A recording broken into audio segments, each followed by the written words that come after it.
రైతు సదస్సుకు ముఖ్య అతిథిగా విచ్చేసినటువంటి బీఆర్ఎస్ పార్టీ కార్యనిర్వాహక అధ్యక్షులు కేసీఆర్ గారి యొక్క ఆలోచన విధానానికి అనుగుణంగా బీఆర్ఎస్ పార్టీ బలోపేతం కొరకు కృషి చేస్తున్నటువంటి కార్యనిర్వాహక అధ్యక్షులు మిత్రులు కేటీ తారక రామారావు గారు, ముఖ్యంగా ఈనాటి రైతు సదస్సు నిర్వాహకులు గతంలో ఈ ప్రాంతానికి శాసనసభ్యుడిగా ప్రాతినిధ్యం వహించినటువంటి మిత్రులు దివాకర్ రావు గారు, అట్లాగే కార్యక్రమం నిర్వహణలో తోడు నిలుస్తున్నటువంటి చెన్నూరు మాజీ శాసనసభ్యులైనటువంటి సోదరుడు బాల్క సుమన్ గారు, ఇంకా ఈ కార్యక్రమానికి అతిథులుగా విచ్చేసినటువంటి మా మిత్రులు బాల్కొండ శాసనసభ్యులు ప్రశాంత్ రెడ్డి గారు, కోవ లక్ష్మి గారు, ఇంకా వేదిక అలంకరించి ఉన్నటువంటి గతంలో వివిధ హోదాల్లో బాధ్యత నిర్వర్తించినటువంటి ఒక ప్రజాప్రతినిధులు, మా సోదరుడు కోట్ల శాసనసభ్యుడు కల్వకుంట్ల సంజయ్ గారు, జాన్సన్ గారు, ముఖ్యంగా వీళ్ళ ఈనాటి రైతు సదస్సుకు అశేషంగా తరలి వచ్చినటువంటి రైతు సోదరులు ఇలా బీఆర్ఎస్ శ్రేణులకు అందరికీ హృదయపూర్వకంగా నమస్కారాలు చెప్తూ, ముఖ్యంగా ఈ సమావేశం యొక్క ఉద్దేశం ఏదైతే ఉన్నదో మీకు తెలియదు కాదు. 6 కాలం కష్టపడేటువంటి యొక్క రైతుకు ఏదైతుందో వీళ్ళ గిట్టుబాటు ధర కల్పింపజేయడం ప్రభుత్వ బాధ్యత. ఆనాడు మరి రబ్బీ కాలంలో ఏదైతుందో ఇదే ప్రాంతానికి చెందిన ఒక రైతులు ఏదైతుందో వీళ్ళ గిట్టుబాటు ధర పొందటానికి మరి ధాన్యం సేకరణ కేంద్రంలో విక్రయించుకుంటే ఏదైతున్నదో ధాన్యం తూకం వేసిన తదుపరి అది ప్రభుత్వ బాధ్యత అయిపోతుంది. అప్పుడు ప్రభుత్వం ఏదైతుందో తూకం వేసినటువంటి ఒక ధాన్యాన్ని తరలించలేకపోవడంతో అప్పుడు ప్రకృతి వైపరీత్యంతో వీళ్ళ అకాల వర్షాలతో ఏదైతుందో గోడగూలి 4 రైతులు దుర్మరణం పాలు కావడం జరిగింది. నిజంగా ఆ 4 రైతులు దుర్మరణం పాలు కావటానికి నా దృష్టిలో ఏదైతుందో ప్రకృతి వైపరీత్యం అని భావించిన దానికంటే ఇలా ప్రభుత్వ నిర్లక్ష్యం, ఇలా రేవంత్ రెడ్డి గారి యొక్క బాధ్యత అని చెప్పక తప్పదంటూ నేను ఆ 4 రైతుల యొక్క అకాల మరణం ఏదైతుందో ఇలా రేవంత్ రెడ్డి బాధ్యత వహించాలి. కానీ ఆనాడు ఏదైతుందో ఆ కుటుంబాలను ఆదుకోవడానికి కొరకు ప్రభుత్వంలో చలనం లేకపోవడంతో మీతో దివాకర్ రావు గారు ఏదైతుందో చొరవ తీసుకొని రైతు యొక్క మద్దతుతోని ఇదే లక్ష్మీపేట చౌరస్తాలో వారు మరి ధర్నా చేపట్టడంతో ఏదైతుందో దాదాపు 6 గంటల సమయం అక్కడ ధర్నా చేస్తే ప్రభుత్వంకి వెళ్ళి స్పందన రాలేదు.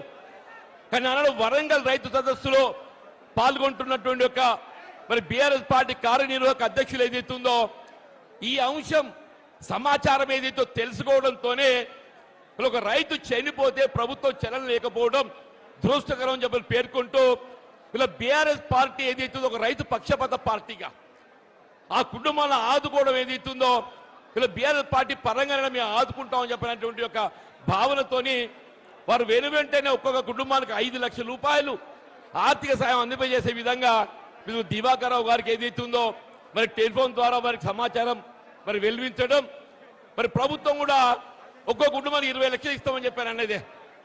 వీళ్ళ కేటీ రామారావు గారు ఏదైతే ఒక రైతు బిడ్డ అని చెప్పంటూ నేను ఆనాడు ఏదైతే వారి హృదయం చలించి రైతులు ఆదుకోవాలని చెప్పి ఏదైతే ప్రకటించిందో ఆ డబ్బు ఇవ్వడానికి ఏదైతే వారు స్వయంగా ఈరోజు లక్ష్యం రావడం జరిగింది. కానీ ప్రభుత్వం ఏదైతుందో 20 లక్షలు ఇస్తామని చెప్పని కేవలం ఒక కుటుంబానికి ఏదైతున్నదో కేసీఆర్ గారు ప్రవేశపెట్టినటువంటి ఒక రైతు బీమా 5 లక్షలు తప్ప ఏదైతుందో మిగతా ముగ్గురికి ఏదైతే ఒక్క రూపాయి సాయం చేయలేదే.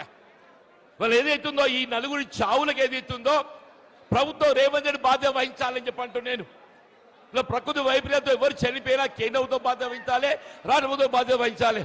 మీరు తప్పకుండా ఏదైతుందో వీళ్ళ కేంద్ర రాష్ట్ర ప్రభుత్వాలపై మరి ఏ విధంగా చర్యలు తీసుకోవాలని కూడా ఆలోచన చేస్తామని చెప్పని పేర్కొంటూ దీంతో పాటుగా చెప్పంటూ నేను ఇలా మన మొత్తం ప్రాంతం అంతా దుర్భిక్షం తాండవిస్తుంది. వాస్తవంగా కడెం ప్రాజెక్ట్ నీటితోని మనకు నీరు రావాలి, కానీ మనమంతా టేలెండ్ ప్రాంతమే.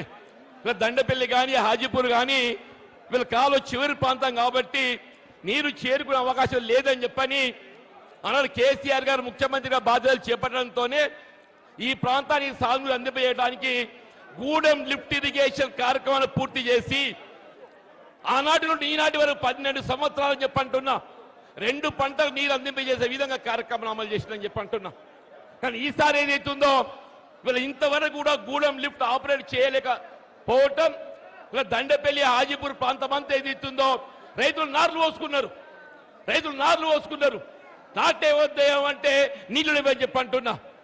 అదే కేటీఆర్ గారి వల్ల మన ప్రాంతానికి రావడము, ఆ దేవుడు కనికరించి ఏదైతుందో కొంత వాతావరణం చల్లబడ్డది, ఈ చిరుజల్లు వస్తున్నాయని చెప్పి అంటున్నాను. వీళ్ళ వాస్తవంగా నీళ్లు లేక కాదు, వీళ్ళ ప్రాణహిత నదీ జలాలు ఏదైతుందో వృధాగా ప్రవహించి దిగువబోతున్నాయి ఆంధ్ర ప్రాంతానికి.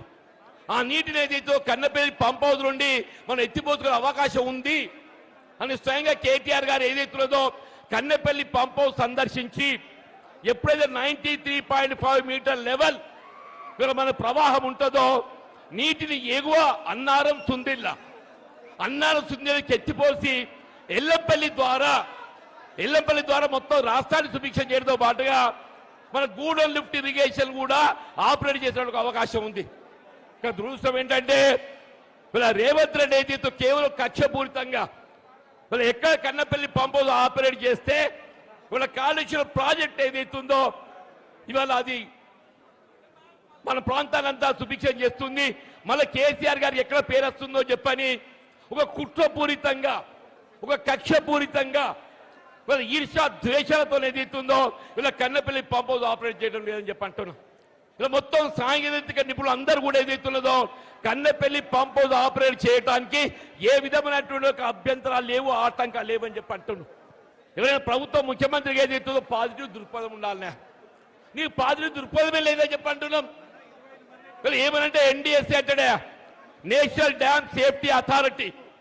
ఈనాడు ఈ సందర్భంగా ఈ వేదిక ముఖంగా అడగదలుచుకున్నా నేను, నీ ఎన్డీఎస్ఏలో ఏదైతుందో ఎక్కడైనా కన్నపల్లి పంప్ హౌస్ నుండి 93.5 మీటర్ లెవెల్లో ప్రవాహం ఉంటే నీరు ఎత్తిపోయేది ఎక్కడ ఉన్నదే?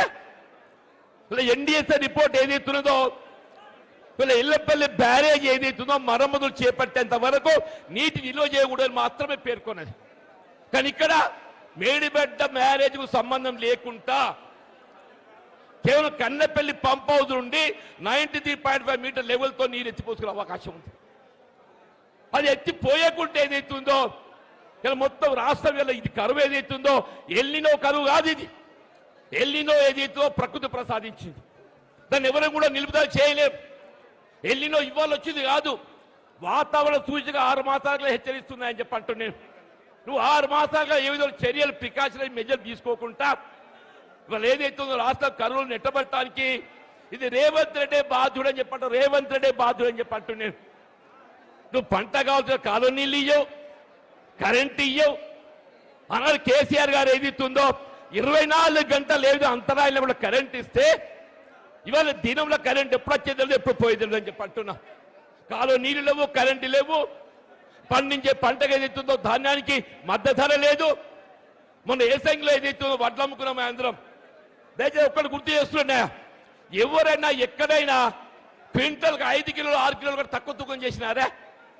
కోత వచ్చి లెగవేయలేదా? 5 కిలోలు అంటే ఎంతలే? కిలోకి 25 రూపాయలు. 5 కిలోలు అంటే కిలోకి 25 రూపాయలు అంటే ఎంత అవుతుంది? 5 × 25 125 రూపాయలు.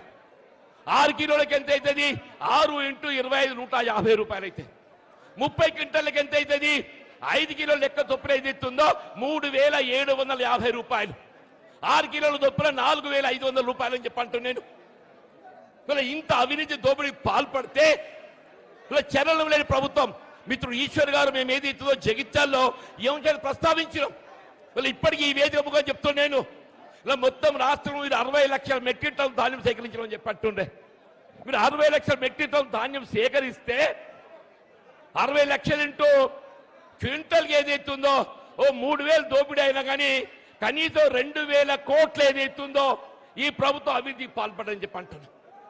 దీన్ని ఆధారంతో రుజువు చేస్తామని చెప్పి అంటున్నాను. మీ రైతులు తెలియదు కాదా? ధాన్యం రైస్ మిల్లు పోగానే ఏం చేస్తాం మనం? ధర్మకాంట మీద చూస్తారా? ధర్మకాంట అంటే ఆటోమేటిక్ వెయింగ్ మిషన్. దాని తర్వాత వాడు ట్రక్ షీట్ ఇస్తాడు. మన ధాన్యానికి ఏదైతుందో నీ ధర్మకాంట మీద తూకం ఎంత వస్తే గంత మన గిట్టుబాటు ధర కట్టించాలి. ఆ తీయకుండా ఏం చేస్తుండో ట్రక్ షీట్తో ఇస్తున్నాడు. దాంతో రైతులు ఏదైతుందో 2000 నుండి 3000 కోట్లు నష్టపోయినామని చెప్పి అంటున్నా. నేను దయచేసి ఏదైతే ఈ సదస్సు ముఖంగా డిమాండ్ చేస్తున్నాం, ఇలా మీకు సివిల్ సప్లైస్ కమిషన్ ఉన్నాడా? మీరు విచారణ చేపియండి. ఇలా రైస్ మిల్లర్ల దోపిడీ, ఈ దోపిడీలో ఏదైతుందో కాంగ్రెస్ పార్టీ నాయకుల పాత్ర ఏ మేరకు ఉన్నది మీరు రుజువు చేస్తామని చెప్పి అంటున్నాను. నిజంగానే కాంగ్రెస్ పార్టీ నాయకులు, మంత్రి మీ యొక్క బాధ్యత లేకుంటే మీరు రైస్ మిల్లర్ ఎందుకు అదుపు చేస్తలేరు? వీళ్ళ రైతులు పొట్టగొట్టి రైస్ మిల్లర్ల కడుపు నింపడానికి అనే ప్రభుత్వం ఉన్నది. ఇలా ప్రభుత్వం అనేది ఏదైతుందో రైతుకు అండగా నిలబడాలి. నువ్వు రైస్ మిల్లర్ కడుపు నింపడానికి కూడా కాదు కదా చెప్పంటు నేను. దయచేసి ఏదైతుందో ఇంకా ఎక్కువ సమయం తీసుకోకుండా ముఖ్యంగా ఈ ప్రాంత అభివృద్ధి కావాలన్నా. ఆనాడు కేసీఆర్ గారు ముఖ్యమంత్రిగా మీరు దివాకర్ రావు గారు శాసనసభ్యుడిగా చెప్పంటు నేను. ఇలా మనకు అంతర్గామకి వెళ్ళి మంచిర్యాలకి ఏదైతుందో ఒక 164 కోట్లతో వంతెన మంజూరు చేపించిండే. 164 కోట్లతో అది మంజూరే కాదు, టెండర్ పిలిచిండు, పనులకు ఉపక్రమించిందని చెప్పంటు నేను. ఇలా ఎమ్మెల్యే ఏదైతుందో నువ్వు అంతకన్నా మంచి పని చేయవా? నీ దివాకర్ రావు గారు కోపం ఉన్నట్టయితే నువ్వు అంతకన్నా మంచి పని చేయి. ఇవాళ అంతర్గామ మంచిర్యాల వంత నిర్మాణం చేస్తే చంద్రాపూర్ నాగపూర్ పోవడానికి 20 కిలోమీటర్ దూరం తక్కువ అవుతుందా?